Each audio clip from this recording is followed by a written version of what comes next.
మొన్న హాలీవుడ్ రిపోర్టర్కి ఒక ఇంటర్వ్యూ ఇచ్చారు కదా, నెపోటిజం అని. దానిపైన ఏంటి అంటే మీ ఒపీనియన్ ఏంటి అసలు దానిపైన? నేనేం చెప్పినా ఒకసారి చెప్తారా? గుర్తులేదు.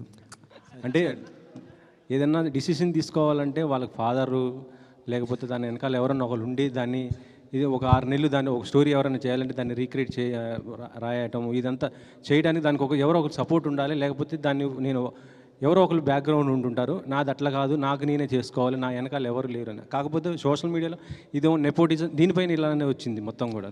ఇప్పుడు మీరు మీ ఫాదర్ జర్నలిస్టా ఆర్ మీరే ఫస్టా? నేనే ఫస్ట్. ఇప్పుడు నాకు కొడుకు వచ్చి వాడు యాక్టర్ అవుదాం అనుకున్నప్పుడు వానికి నా ఎక్స్పీరియన్స్ అంతా వానికి వస్తుంది. అది వాని అదృష్టం, వాని తప్పు కాదు.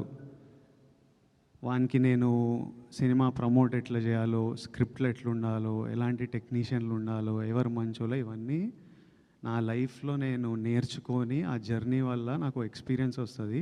అది నా చుట్టూ ఉన్న వాళ్ళకి, నా కొడుకు వాడు యాక్టర్ అయితే వానికి పనికి వస్తుంది. అది వాని అదృష్టం.